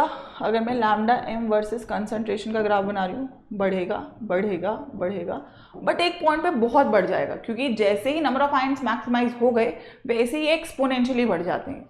ठीक है, तो अगर आप इसे प्लॉट करोगे तो आप बोलोगे कि मैम ये बढ़ रहा था बढ़ रहा था बढ़ रहा था बट अचानक से बहुत बढ़ गया। तो यहाँ से आपको एक कर्व मिल जाएगा, है ना। क्यों ये आपका मैक्सिमम इंक्रीज हुआ यहाँ पे, क्योंकि यहाँ पे आपके अचानक से नंबर ऑफ आयंस बढ़ गए, वीक के लिए बढ़ जाते हैं, और नंबर ऑफ आयंस बढ़ गए तो अचानक से ये बढ़ गई, अचानक से बढ़ गई तो स्ट्रेट लाइन तो नहीं हुआ, ये कर्व बना दिया। अभी कहीं पे भी आप आगे लेके जाओगे इसको टच ही नहीं करेगा। तो वीक इलेक्ट्रोलाइट के लिए आप यहाँ से लैम्डा नॉट एम नहीं निकाल सकते क्योंकि ये कभी भी इसको टच ही नहीं करेगा, है ना। तो कहाँ से निकाल सकते हैं, तो आप इसके लिए यूज करोगे कोहलरैश लॉ को। ठीक है, कोहलरैश लॉ क्या कहता है कि किसी भी इलेक्ट्रोलाइट की लिमिटिंग मोलर कंडक्टिविटी उसके आयंस की लिमिटिंग मोलर कंडक्टिविटी के, ठीक है, लिमिटिंग मोलर कंडक्टिविटी के सम के बराबर होती है ना। लिमिटिंग मोलर कंडक्टिविटी उसकी आयंस की लिमिटिंग मोलर कंडक्टिविटी के सम के बराबर होती है। अब ये एप्लीकेबल तो स्ट्रॉन्ग और वीक दोनों इलेक्ट्रोलाइट के लिए है, बट यूज इसे वीक के लिए ही कर रहे हैं क्योंकि स्ट्रॉन्ग इलेक्ट्रोलाइट तो मैं ऑलरेडी ग्राफ से निकाल सकती हूँ, तो यूज या एप्लीकेशन इसका वीक के लिए है ना। जैसे CH3COOH की अगर आपको लिमिटिंग मोलर कंडक्टिविटी निकालनी है तो इसके आयंस हैं CH3CO नेगेटिव और H पॉजिटिव, तो इनके सम के बराबर है।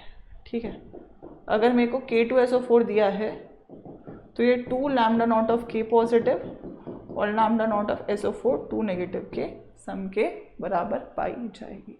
तो आप किसी को भी ले सकते हो, किसी को भी जोड़ के आप यहाँ से किसी भी इलेक्ट्रोलाइट की लिमिटिंग मोलर कंडक्टिविटी को निकाल सकते हो। ठीक है, तो कंडक्टेंस से या तो थ्योरेटिकल क्वेश्चन आएगा मेटेलिक इलेक्ट्रोलाइटिक में डिफरेंस, न्यूमेरिकल बन सकता है, या तो वो 4 फॉर्मुलेस को कंबाइन करके दे देगा कोई भी एक छोटा सा न्यूमेरिकल, या फिर लिमिटिंग या फिर आपकी मोलर कंडक्टेंस का डायरेक्टली एक न्यूमेरिकल दे देगा K × 1000/m पे। स्टेटमेंट असर्शन दे सकता है डाइल्यूशन वाला पॉइंट पे, या फिर ग्राफ का क्वेश्चन आ सकता है कॉलरैश लॉ के, जो पहले हमने लिमिटिंग मोलर कंडक्टिविटी के ग्राफ दिए हैं। अदरवाइज कॉलरैश लॉ का एक न्यूमेरिकल पूछा जा सकता है। तो ये सारे कंसेप्ट्स भी आपको क्लियर होने चाहिए second section of the chapter में से।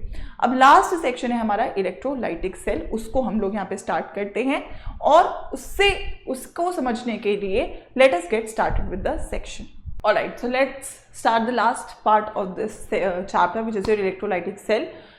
देखो, इलेक्ट्रोकेमिकल सेल में एक स्पॉन्टेनियस रिएक्शन था, एनर्जी प्रोड्यूस कर रहे थे। यहाँ पे एक नॉन स्पॉन्टेनियस रिएक्शन है, तो आप इलेक्ट्रिकल एनर्जी को यूज करोगे और एक स्पॉन्टेनियस रिएक्शन में उसको कन्वर्ट करोगे। ठीक है, तो इसमें आप एक्सटर्नल सोर्स ऑफ वोल्टेज को यूज करते हो एक रिएक्शन को कैरी फॉरवर्ड करवाने के लिए, और काफ़ी ज़्यादा इसका एप्लीकेशन है हमारे लेबोरेटरी या इंडस्ट्री पर्पज़ के अंदर। ठीक है, लेकिन मेनली आप यहाँ पे क्या करते हो कि आप मेटल को डिपॉजिट करवाते हो, है ना। मतलब आपके पास एक कैथोड है, एक एनोड है, दोनों एक ही कंपार्टमेंट में होते हैं। ठीक है, प्योरिफिकेशन में यूज़ कर रहे होते हैं, है ना, मेथड को मेटल को रिफाइन करने के लिए इसको यूज़ कर रहे होते हैं। तो हमारा जो मेटल है वो डिपॉजिट हो रहा होता है। इलेक्ट्रोलाइट, जितना ज़्यादा आप इलेक्ट्रोलाइसिस करते हो उतना ज़्यादा मेटल आपका डिपॉजिट हो रहा होता है। तो कितना मेटल डिपॉजिट है ना, तो ये वाली जो बात है ये आपको बताई थी फैराडे ने। तो यहाँ से हमारी 2 लॉ निकल के आती हैं फैराडे की, which is Faraday first law and second law. ठीक है, पहला क्वांटिटेटिव एनालिसिस था इलेक्ट्रोलाइसिस का इस लॉ के थ्रू। ठीक है, फर्स्ट लॉ बहुत सिंपल है। फर्स्ट लॉ आपको ये कहती है कि the amount of substance deposited और liberated on any electrode during electrolysis is proportional to the quantity of electricity आपने जितना उसे पास किया है ना। सिंपल है, जितना तुम उसे एनर्जी दोगे उतना ज़्यादा वो काम करेगा, उतना ज़्यादा मेटल को डिपॉजिट करेगा। तो मेटल का जो भी वेट डिपॉजिट हुआ है वो डायरेक्टली प्रोपोर्शनल है तुमने उसे कितना चार्ज दिया है। ठीक है, अब चार्ज होता है करंट इनटू टाइम के बराबर। ठीक है, और जब यहाँ पे ये हटा तो एक सिंबल हमने जो कांस्टेंट का यूज़ किया वो था Z। तो पहला जो आपका लॉ बना वो उसका जो फॉर्मूला निकला वो था W = ZIT, है ना, जहाँ पे Z is the electrochemical equivalent.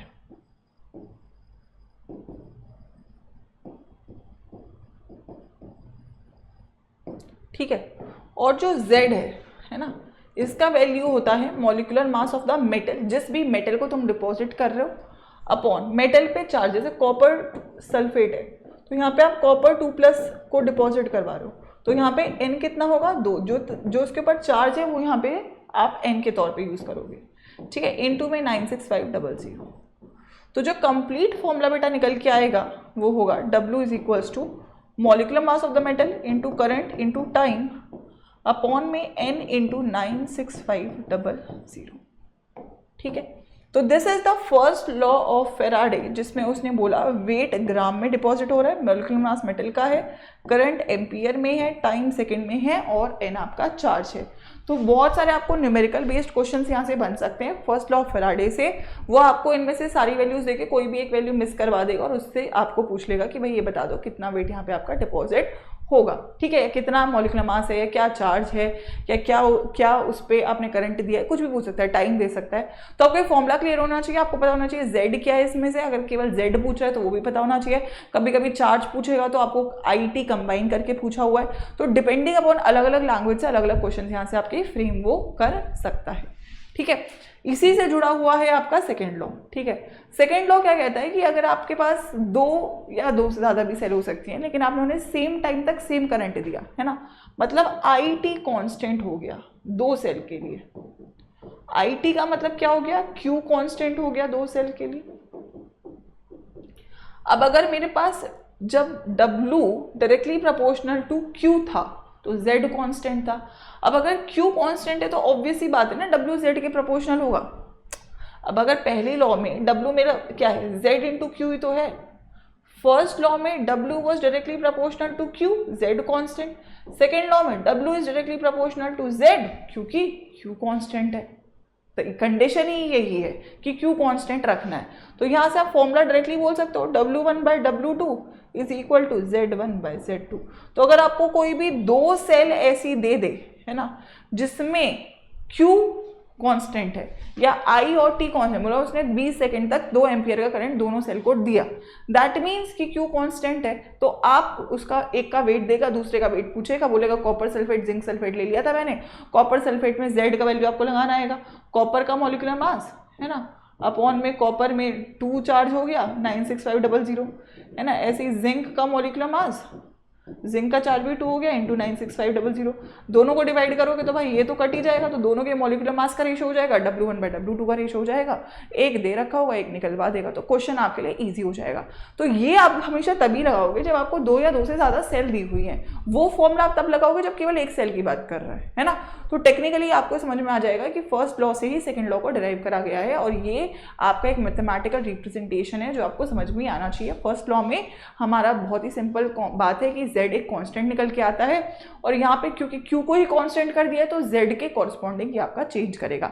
इसको एक बार आप 3 डायमेंशन में भी देख लो ताकि आपको इसमें कोई डाउट ना है और ये टॉपिक आपको इजीली समझ में आ जाए। So let's talk about the most important topic of electrolytic cell which is your Faraday law, जो कि अभी आप देख के आए हो कि फर्स्ट लॉ ऑफ फैराडे बोलता है कि आप अगर किसी भी बैटरी में या किसी भी आप सेल की बात करो उसमें आप जितना ज्यादा उसको चार्ज दोगे उतना ज्यादा मेटल आपका वहां पे एक्सट्रैक्ट हो रहा होगा। सिंपल और बहुत डायरेक्ट बात है, और इसको आप एक्सपेरिमेंटली भी बच्चों ऑब्जर्व कर सकते हो। तो अगर मैं फॉर एग्जांपल यहाँ पे निकल नाइट्रेट का एक सोल्यूशन बना रही हूँ, एक इलेक्ट्रोलाइटिक सोल्यूशन बना रही हूँ, और मैं इसका इलेक्ट्रोलाइसिस करूँ और मैं ये देखूँ कि क्या अगर मैं पोटेंशियल डिफरेंस इंक्रीज करूंगी तो क्या मेरा अमाउंट ऑफ निकल जो आपका मेटल है वो जो आपका रिलीज होना चाहिए क्या उसकी मात्रा बढ़ेगी। तो ये चीज हम ऑब्जर्व कर सकते हैं। लेट्स जस्ट सी कि क्या ऐसा होता है।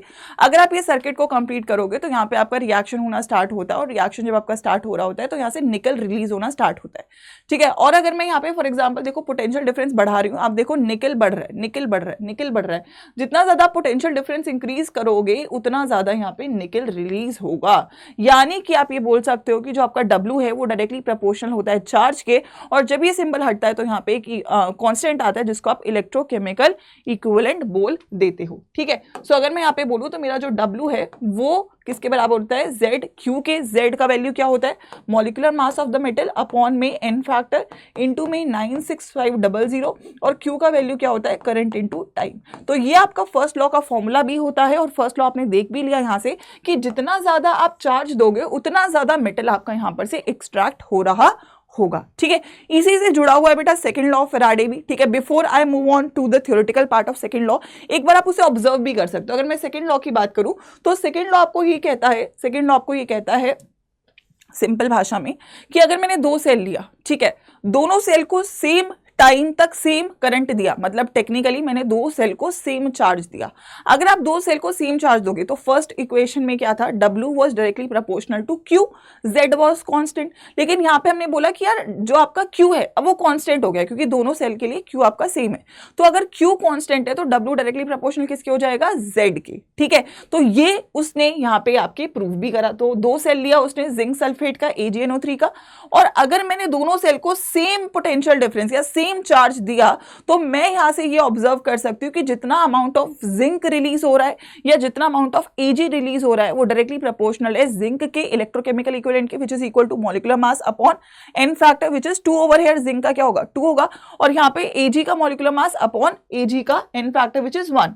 तो W यानी कि weight of Ag is directly proportional to what, weight of Ag is directly proportional to the electrochemical equivalent of your Ag। And similarly मैं यहां से ऐसा बोल सकती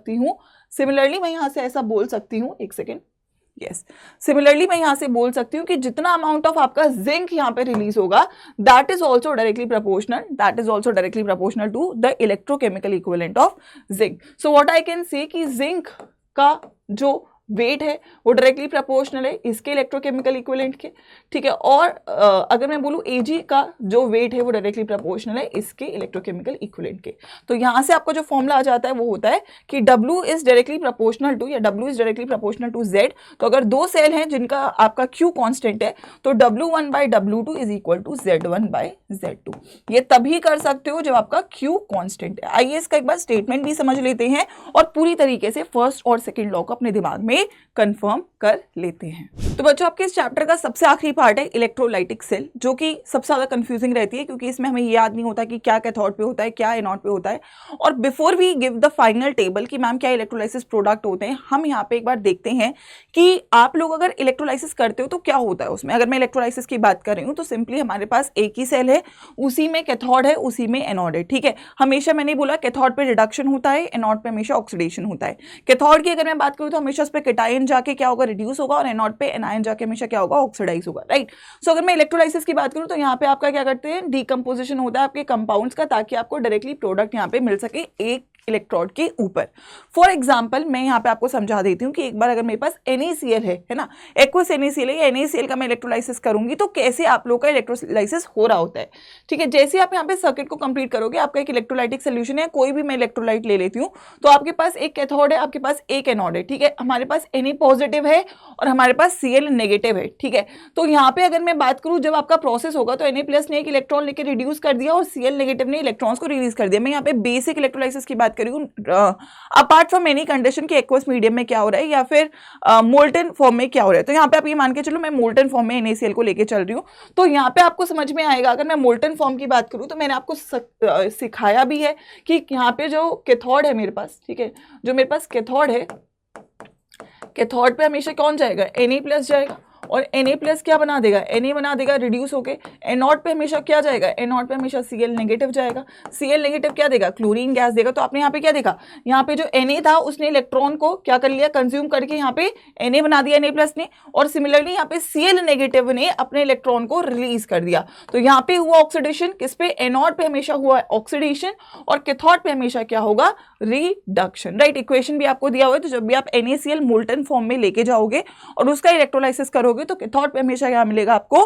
cation which is your sodium, और एनोड पे हमेशा क्या मिलेगा, anion which is your chlorine gas. I hope सो आपको ये बात क्लियर है। ऐसे ही अगर बेटा मैं यहाँ पे फॉर एग्जांपल बात कर लेती हूँ कॉपर सल्फेट की, ठीक है, कॉपर सल्फेट की रिफाइनिंग की, ठीक है। कॉपर सल्फेट में Cu2+ है और SO4 2 नेगेटिव है, और मैंने आपको एक ट्रिक भी बताया हुआ है कि हमेशा जो कैथोड होता है वहां पे आपका महंगा मेटल जाता है H+ को हरा के, अगर एक्वस मीडियम में जा रहे हैं, और एनोड पे हमेशा आप लोगों को बताया है। अगर मैं यहाँ पे बात करूँ, ऑलराइट, सो एक बेसिक इंट्रोडक्शन हमने लिया प्रोडक्ट ऑफ इलेक्ट्रोलाइसिस का, तो आइए उसको और अच्छे से समझते हैं। सिंपल बात है, इलेक्ट्रोलाइसिस हमारी इलेक्ट्रोलाइटिक सेल में हो रहा है। मेरे पास कैथोड है, मेरे पास एनोड है। कैथोड पे हमेशा रिडक्शन करना है, एनोड पे हमेशा ऑक्सीडेशन करना है, ये हमने देख लिया। कैथोड यहाँ पे हमारा नेगेटिव टर्मिनल होता है, एनोड यहाँ पे हमारा पॉजिटिव टर्मिनल होता है, ठीक है। अब मेरे पास एक कैटायन है और एनायन है। कैटायन पॉजिटिवली चार्ज है तो कहाँ पे जाएगा, जहाँ नेगेटिव है। एनायन नेगेटिवली चार्ज है तो वहाँ पे जाएगा पॉजिटिव है। याद भी रखने का तरीका, C for cathode, C for cation. तो कैटायन हमेशा कैथोड पे जाता है और एनायन हमेशा एनोड पे जाता है, ठीक है, सिंपल बात है। आइए, तो फॉर एग्जाम्पल अगर मैं मोल्टन NaCl ले लेती हूँ, है ना, मोल्टन NaCl अभी आपने देखा भी, तो अगर मेरे पास मोल्टन NaCl है तो मेरे पास आयंस हुए Na+ और Cl-, ठीक है, और कुछ तो है नहीं। तो कैथोड पे क्या होगा, कैथोड पे कैटायन जाएगा तो Na+ जाएगा, Na+ यहाँ पे एक इलेक्ट्रॉन को लेगा और Na बना देगा। एनोड पे क्या हो जाएगा, ठीक है, एनोड की अगर मैं बात करूँ तो Cl नेगेटिव है, तो क्लोरीन गैस यहाँ पे इलेक्ट्रॉन को रिलीज करेगी और यहाँ से क्लोरीन गैस यहाँ पे रिलीज हो जाएगी। तो प्रोडक्ट्स क्या होंगे, कैथोड पे सोडियम और एनोड पे क्लोरीन गैस रिलीज हो जाएगी। This is the case of molten NaCl। लेकिन प्रॉब्लम तब आएगा जब आपके पास एक्वस सोल्यूशंस आएंगे, क्योंकि एक्वस सोल्यूशन का मतलब पानी का एडिशन, और पानी में होगा H+ और OH नेगेटिव। अब H+ कैथोड पे फाइट करेगा और OH नेगेटिव एनोड पे फाइट करेगा। अब मैं आपको एक सिंपल ट्रिक बता देती हूँ जिससे आप लोग ऑलमोस्ट सारे क्वेश्चंस को कर पाओगे, ठीक है। देखो कैथोड पे सिंपली रिडक्शन है। अब H+ का पोटेंशियल तुम्हें पता है क्या होता है, 0 होता है ना, E0 इसका 0 होता है। तो ऑब्वियसली इससे ज्यादा जिसका है वही रिड्यूस हो सकता है, इससे कम वालों को तो, इससे कम वाले अगर मेटल हैं तो ऑब्वियसली H+ का ही रिडक्शन होगा क्योंकि उसका ज़्यादा है। तो अगर किसी मेटल का रिडक्शन पोटेंशियल नेगेटिव है तो हाइड्रोजन गैस रिलीज कर देगी, लेकिन अगर किसी मेटल का पोटेंशियल पॉजिटिव है तो वो मेटल डिपॉजिट होगा, क्योंकि positive is greater than 0, 0 is greater than negative. तो नेगेटिव और 0 में 0 जीत जाएगा, 0 और पॉजिटिव में पॉजिटिव जीत जाएगा, क्योंकि जिसका ज़्यादा है वही आपके कैथोड पे जाएगा। तो अगर मैं कैथोड की बात करूँ तो अगर मेटल का पोटेंशियल पॉजिटिव है तो वो जीतेगा हाइड्रोजन से, और अगर मेटल का रिडक्शन पोटेंशियल नेगेटिव है तो वो हारेगा H पॉजिटिव से। इस केस में आपका मेटल डिपॉजिट होगा और इस केस में आपकी हाइड्रोजन गैस रिलीज होगी। ठीक है, अब मैं आपको ट्रिक दे देती हूँ। जनरली आपके महंगे मेटल्स होते हैं जो पॉजिटिव है, जैसे copper, silver, gold, platinum, mercury, है ना। तो ये जो अगर इनमें से कोई आपको मेटल दिख गया H+ के साथ, तो ये मेटल डिपॉजिट होगा। इसके अलावा और कोई भी मेटल आ जाए उस केस में हमेशा हाइड्रोजन गैस रिलीज होगी, क्योंकि उन सभी का नेगेटिव होता है, इन्हीं आयंस का हमेशा E0 पॉजिटिव होता है। ठीक है, अब मैं बात कर लेती हूँ एनोड की।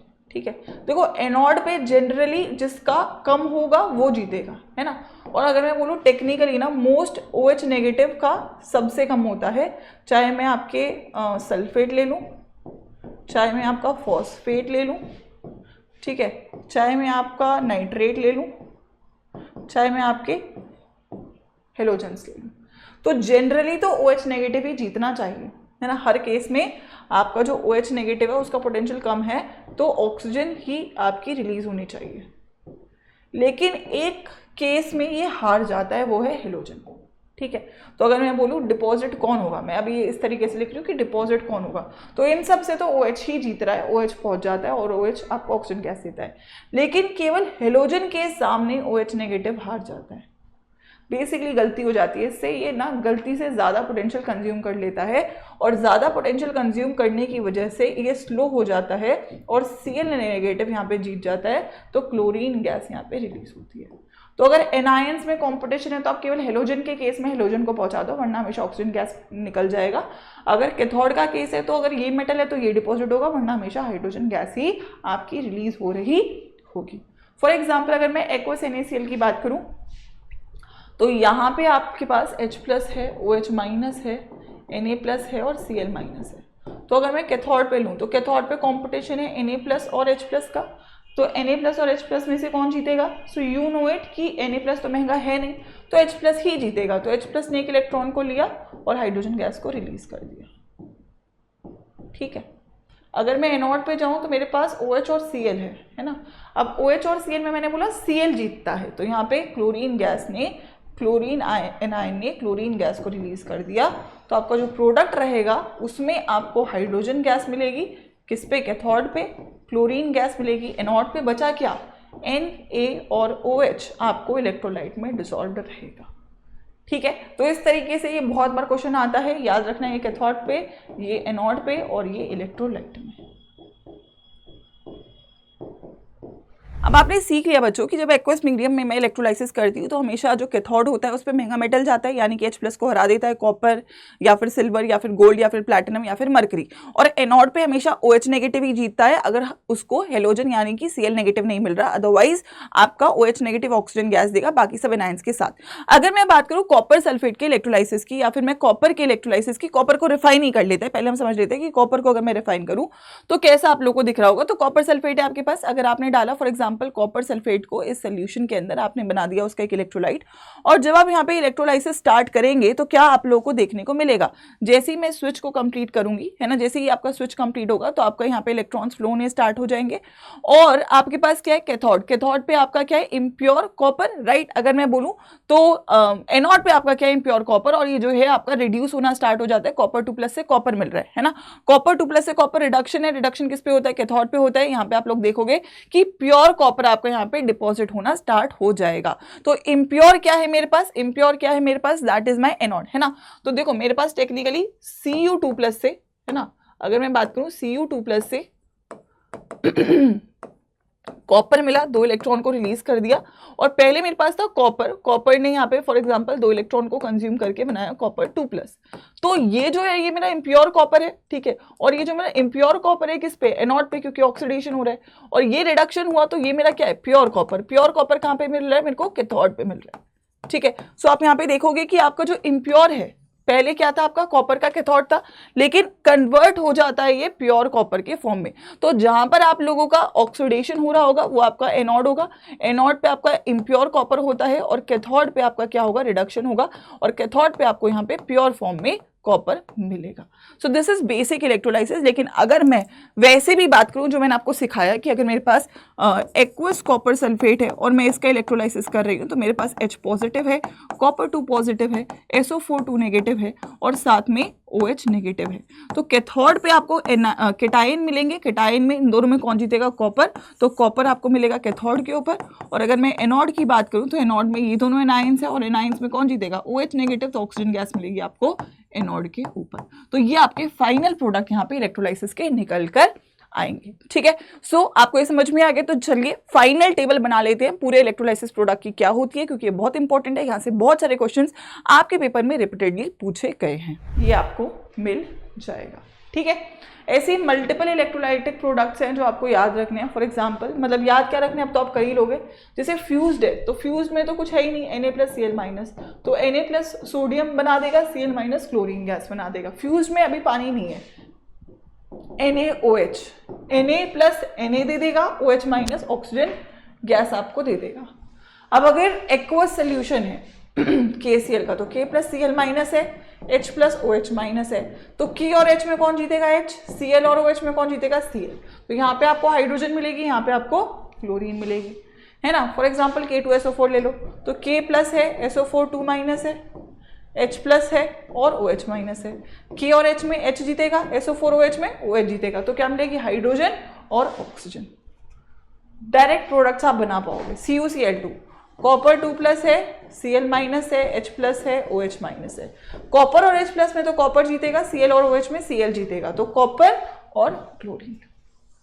ठीक है, फॉर एग्जाम्पल CuSO4, इसका इलेक्ट्रोलाइसिस भी मैं आपको दिखाऊंगी। कॉपर 2+ है, SO4 2- है, ठीक है, H+ है, OH- है, तो कॉपर और H+ में से कॉपर, SO4 OH में से OH, तो कॉपर और ऑक्सीजन। तो आपको चाहे कोई भी इलेक्ट्रोलाइट दे दे, अब ये प्लैटिनम इलेक्ट्रोड्स है, मतलब ये पार्टिसिपेट नहीं कर रहे रिएक्शन के अंदर, इनर्ट है। लेकिन अगर बाय चांस कोई रिएक्टिव इलेक्ट्रोड्स भी दे दे तो उसका आयंस ले लो, कंपेयर कर लो, प्रोडक्ट आपको बनाने आते ही हैं, है ना। तो कैथोड से कैथोड पे कैटायंस को कंपेयर कर लो, एनायंस को एनोड पे कंपेयर कर लो और प्रोडक्ट को फाइनली फॉर्म कर दो। ठीक है, एक बार कॉपर सल्फेट का इलेक्ट्रोलाइसिस देख लो 3 डायमेंशन में, ताकि आपको ये वाला केस भी क्लियर हो जाए। आपने देखा। अब इसके बाद एक आखिरी कंक्लूजन अगर मैं प्रोडक्ट ऑफ इलेक्ट्रोलाइसिस का दूं, तो आप ये कह सकते हो यहाँ पे कि प्रोडक्ट ऑफ इलेक्ट्रोलाइसिस में सिंपल मैं ये बोल सकती हूँ कि अगर किसी भी कपल का E0 नेगेटिव है ना, तो नेगेटिव अगर E0 है तो टेक्निकली हाइड्रोजन के कंपेरिजन में इसका ऑक्सीडेशन होगा, और अगर इसका ऑक्सीडेशन हो रहा है तो ये एक स्ट्रॉन्ग क्या है? रिड्यूसिंग एजेंट है ना। अगर एक कोई भी मेटल का E0 नेगेटिव है, हाइड्रोजन का पॉजिटिव है, तो उस मेटल का ऑक्सीडेशन होगा, ऑक्सीडेशन होगा तो स्ट्रॉन्ग रिड्यूसिंग एजेंट है। अगर उसका E0 पॉजिटिव है तो उसका रिडक्शन होगा, और रिडक्शन है तो वो एक वीक रिड्यूसिंग एजेंट है ना, क्योंकि ऑब्वियसली वो अपना रिडक्शन कर रहा है ना, तो रिडक्शन कर रहा है तो ऑक्सीडाइजिंग एजेंट तो होगा नहीं, है ना। मतलब रिडक्शन कर रहा है तो ऑक्सीडाइजिंग एजेंट है, रिड्यूसिंग एजेंट तो होगा नहीं, तो वीकर रिड्यूसिंग एजेंट। मतलब ये स्टेटमेंट वाले क्वेश्चन है जो आपसे पूछ सकता है। दूसरी बात अगर मैं बोलूं तो अगर आपके पास डिस्प्लेसमेंट रिएक्शन है, जिंक कॉपर सल्फेट और कॉपर जिंक सल्फेट, है ना, या फिर मेरे पास zinc sulphate copper sulphate zinc, तो कौन सा रिएक्शन पॉसिबल है? अब यहाँ पे आप जिंक का ऑक्सीडेशन कर रहे हो, कॉपर का रिडक्शन, जिंक का रिडक्शन, कॉपर का ऑक्सीडेशन।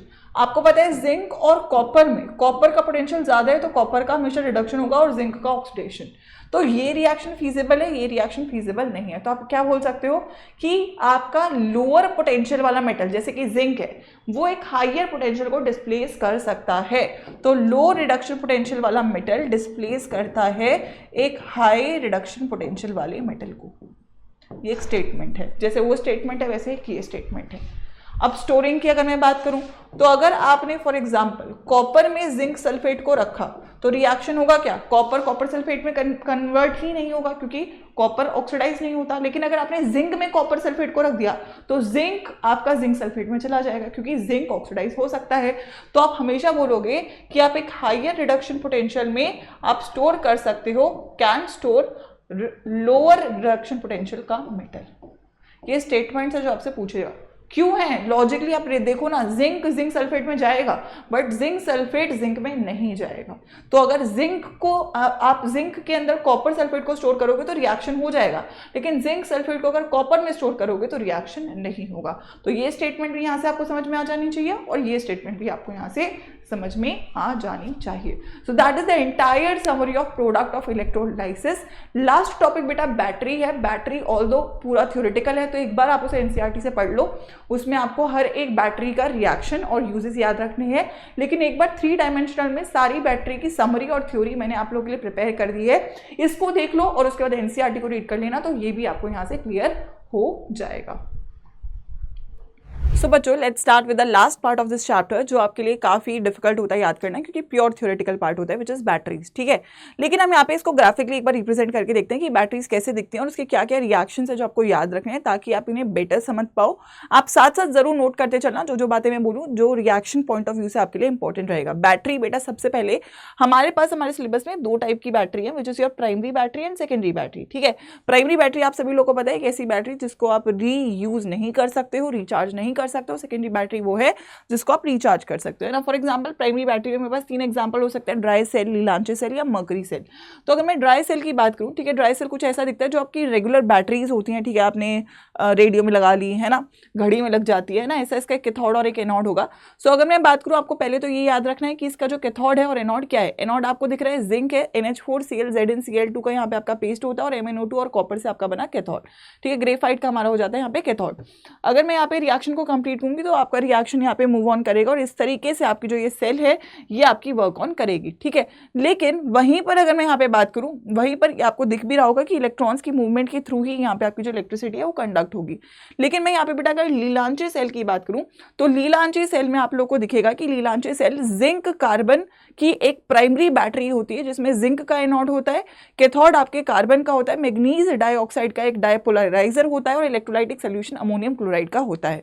तो यहाँ पे आप देख भी रहोगे कि जो इलेक्ट्रॉन्स का मूवमेंट है, NH3 पॉजिटिव एक साथ है और Cl नेगेटिव आपका एक साथ है, इलेक्ट्रॉन्स को रिलीज किया जा रहा है, और एक साइड आपका कैथोड पे रिडक्शन होता है और एक साइड आपके एनोड पे ऑक्सीडेशन हो रहा होता है। इसका मैं पूरा थ्योरेटिकल जो स्टेटमेंट है वो हम लोग अभी लिख लेंगे। ठीक है, तो अगर मैं रिएक्शन की बात करूं तो NH4Cl से आपको मिल रहा है NH4 पॉजिटिव और Cl नेगेटिव, जिंक और Cl नेगेटिव से बन रहा है जिंक क्लोराइड। ठीक है, और आपका जो बल्ब है ये इसके थ्रू लाइट अप कर जाएगा। भाई अगर मैं मर्करी सेल की बात करूं तो एक बटन सेल होता है, छोटी सी बैटरी, छोटी सी सेल होती है जो आपकी जनरली घड़ी में होती है, स्पीकर्स में हो जाती है ना, तो कुछ इस तरीके से खुलती है। तो अगर मैं बोलूँ इसके एनोड पे रिएक्शन अगेन किसका होता है, जिंक Hg, मरकरी का अमलगम होता है यहाँ पे, और कैथोड पे आपका मरकरी ऑक्साइड से मरकरी यहाँ पे रिलीज होता है। ओवरऑल रिएक्शन याद रखिएगा, जिंक प्लस HgO आपको ZnO और Hg यहाँ पे दे रही होती है। तो ये तीनों किसके एग्जाम्पल होंगे, प्राइमरी सेल के। वहीं अगर मैं सेकेंडरी बैटरी पे आती हूँ, ठीक है, तो सबसे पहले लेड स्टोरेज बैटरी कहाँ पे होती है, ऑटोमोबाइल्स में होती है, इन्वर्टर्स में होती है। ठीक है, सो अगर मैं देखूँ गाड़ी के अंदर जो होता है वो होता है लेड स्टोरेज बैटरी, कुछ ऐसा दिखता है, एक इसका एनोड होता है, एक इसका कैथोड होता है। ठीक है, और ये आपकी यहाँ पे प्लेट्स ग्रिड के फॉर्म में यहाँ पे आपकी डली हुई होती है। फॉर एग्जाम्पल अगर मैं एनोड की बात करूँ तो एनोड की ऐसे आपके सामने कुछ प्लेट है जो कि पॉजिटिवली चार्ज इलेक्ट्रोड प्लेट्स होती है यहाँ पे, ऐसी एनोड की प्लेट्स होंगी। ठीक है, अगर मैं एनोड की बात करूँ तो एनोड की भी यहाँ पे रिस्पेक्टिवली ऐसी आपको प्लेट्स देखने को मिल रही होंगी। ठीक है, तो लेड स्टोरेज बैटरी आपकी रिचार्ज हो सकती है क्योंकि सेकेंडरी बैटरी आपकी रिचार्जेबल होती है। ठीक है, तो यहाँ पे मेरे पास तीनों की जो प्लेट्स है, पोरस प्लेट है जो इन दोनों प्लेट्स को सेपरेट कर रही है, और एक कैथोड की प्लेट है, एक एनोड की प्लेट है। ठीक है, तो प्लेट्स जो है वो एक H2SO4 और H2 के सोल्यूशन में होती है, एक कैथोड एक एनोड है, डाइल्यूट सल्फ्यूरिक एसिड होता है, लेड का यहाँ पे आपको स्पॉन्जी सा बेस यहाँ पे मिल रहा होता है। ठीक है, so this is the overall representation of a lead storage battery. Reaction एक बार डायरेक्टली लिख लेंगे, but this is how you can understand automobiles, inverters में इसको यूज किया जाता है। वहीं अगर मैं बेटा निकल कैडमियम बैटरी की बात करूँ तो इसकी बैटरी लाइफ ज्यादा होती है, इसके लिए जाना जाता है। पूरा स्ट्रक्चर आप याद नहीं रखो, एटलीस्ट यूज और बेसिक रिएक्शंस जो है वो आप लोगों को यहाँ पे हर एक बैटरी के बारे में एटलीस्ट याद रख के चलने हैं। बोर्ड्स में आपका यहाँ से 5 मार्कर या 3 मार्कर क्वेश्चन जो एक थ्योरेटिकल क्वेश्चन है वो यहाँ से पूछ लेता है, और एक पूरा का पूरा क्वेश्चन जो आपका बेटा बैटरी में बनता है वो बनता है फ्यूल सेल से। ठीक है, सो अगर मैं फ्यूल सेल की भी बात कर लूँ तो फ्यूल सेल में, अगर मैं फ्यूल सेल की बात करूँ तो फ्यूल सेल में आपको पानी को प्रोड्यूस किया जाता है। ठीक है, आपके पास मल्टीपल लेयर्स होती है जो सेपरेटेड होती है, लेकिन लेकिन फ्यूल सेल आपकी एक इलेक्ट्रोकेमिकल सेल होती है जिसमें आप हाइड्रोजन और ऑक्सीजन को यूज करके वाटर को प्रोड्यूस करते हो। इकोनॉमिकल होती है, एनवायरमेंटल फ्रेंडली होती है, मोर एफिशिएंसी होती है और इसीलिए इसको प्रेफर किया जाता है यूज करने के लिए। आइए एक बार इन सभी बैटरीज के रिएक्शंस को लिख लेते हैं ताकि वंस एंड फॉर ऑल ये चैप्टर आपके दिमाग में क्लियर हो जाए और इस नोट्स और इस वन शॉट के बाहर कोई भी टॉपिक ऐसा नहीं होना चाहिए जो आप लोगों को समझ में ना आए। अगर ये क्लियर करना चाहते हो तो कंप्लीट एक बार लास्ट तक इसे फॉलो कर लो। तो बच्चों इसी के साथ ये चैप्टर आपका समाप्त होता है। आई होप आपको ये पूरी तरीके से समझ में आ गया। इसके बाद आप एक बार एनसीईआरटी रीडिंग कर लें। जो नोट्स हैं इस सेशन के वो आपको डिस्क्रिप्शन में पहले लिंक में और पिन कमेंट्स में भी मिल जाएंगे, वहां से पीडीएफ डाउनलोड कर लीजिए, ऐप पे जाके फ्री ऑफ कॉस्ट है और अपने नोट्स कंप्लीट कर ले। इसके बाद एनसीईआरटी रीड कर लें और एक बार जो बैक एक्सरसाइजेज उनको ट्राई कर लें। जैसे ही मैं थ्योरी सारे चैप्टर्स की कंप्लीट कर दूंगी, I will start with the practice series as well. Also detail में अगर आपको मुझसे पढ़ना है, क्योंकि मैं ऑलरेडी बैच में पढ़ा रही हूँ क्लास 12 के लिए आरंभ में, तो वहाँ पे आप ज्वाइन कर सकते हो। बस मैंने वहाँ पे पहला चैप्टर स्टार्ट किया, ये चैप्टर भी वहाँ पे स्टार्ट भी नहीं हुआ है, तो आप उस बैच को भी ज्वाइन कर सकते हो। प्लस अभी डिस्काउंट भी मैक्सिमम है, तो मैं आपको ये भी बता देती हूँ बैच कैसे ज्वाइन करना है। और जो मेरा नेक्स्ट वन शॉट है यानी कि केमिकल काइनेटिक्स का, वो आपको अगले यानी कि नेक्स्ट वेडनेसडे आपको मिल रहा होगा। तो हर वेडनेसडे मैं आपके लिए यूट्यूब पे एक वन शॉट बना रही हूँ क्लास 12 के लिए और हर फ्राइडे को मैं आपको एक लाइव वन शॉट दे रही हूँ क्लास 11 के लिए। इसके अलावा मैं बैच में आपको डिटेल में एकदम मतलब आप समझो कि एक चैप्टर को मैं 7 से 8 घंटे में डिटेल में आपको पढ़ा रही हूँ, तो आप बैच को ज्वाइन कर सकते हो। The code is Y513। और अगर आपको कोई भी डाउट है तो आप पर्सनली मुझे मेल कर सकते हो। This is my email ID ayushi.sharma@247.com। अपना नाम, आपका डाउट, बैच को ज्वाइन करना है तो उसके लिए क्या डाउट है वो भी पूछ सकते हो। बाई चांस वैसे कोई डाउट मत रखना, जो मैं यहाँ पे पढ़ा रही हूँ उससे 20-30 ज़्यादा % चीज़ें मैं आप लोगों को वहाँ पे पढ़ा रही होंगी। स्लो एंड स्टडी, आप जो पूछना चाहते हो वो पूछ सकते हो। पूरे साल आप ढंग से तैयारी कर सकते हो। और मैं एक बार दिखा भी देती हूँ क्योंकि बहुत ही इकोनॉमिकल बैच है, आपको ट्यूशन्स की कोई ज़रूरत नहीं पड़ने वाली। अगर आपको समझ में मेरे साथ आ रहा है तो आपको, मुझे लगता है, बिना किसी डाउट के बैच को टाइमली ज्वाइन कर लेना चाहिए, क्योंकि अभी आपके पास पूरा साल पड़ा है, उसको आप अच्छे से यूटिलाइज यहाँ पे कर सकते हो। ठीक है, CUET के लिए भी बैच है। अगर CUET के लिए करना चाहते हो तो CUET साइंस में जाके बैच ज्वाइन कर सकते हो सेम कोड के साथ। क्लास 12 के लिए केवल करना है तो क्लास 12 CBSE क्लास 11 बोर्ड्स पे जाएंगे। ठीक है, यहाँ पे आधार 2.0 बैच है। This is the batch. Price भी आप देख सकते हो, उस वक्त काफ़ी कम है। जब भी क्लास देखोगे उसमें मैक्सिमम जो भी डिस्काउंट है वो आपको इसी कोड पे मिल जाएगा। ठीक है, तो यहाँ पे जब आप बाय नाउ पे जाओगे, जैसे अभी तो काफ़ी डिस्काउंट दिखा रहा है, टाइमली ज्वाइन करना अगर डिस्काउंट मैक्सिमम आपको चाहिए, है ना। Y513 ये कोड है, सेम यही अप्लाई करना है आपको। अभी तो 36 का दिख रहा है। आई होप जब आप इस बैच को चेकआउट करो तब भी आपको मैक्सिमम डिस्काउंट मिले, है ना। जो भी अवेलेबल मैक्सिमम है वो आपको इसी कोड पे मिलेगा। ठीक है, Y513 पे। ठीक है, अभी इसी प्राइस में आपका physics, chemistry, maths, bio, English, Hindi, है ना, सारे सब्जेक्ट्स हैं, फुल सिलेबस है। ठीक है, और 12 मंथ्स की फीस है। ठीक है, मतलब आप एक ट्यूशन की फीस देते हो ये, तो ये आप समझो कि एक ट्यूशन के लिए आप ट्रायल लेके ही देख लो तो आपको समझ में आ जाएगा कि इसके बाद आपको ट्यूशन की कोई ज़रूरत ही नहीं है, क्योंकि हम सब बहुत ही बढ़िया तरीके से एक एनसीईआरटी का क्वेश्चन, एक इन टेक्स्ट, ठीक है, सारे नोट्स, एक चीज़ बहुत फ्लो एंड स्टडी पढ़ने वाले हैं। तो अगर आप लोग कर सकते हो तो मेरी एडवाइस पे आप इस बैच को ज़रूर ज्वाइन करना।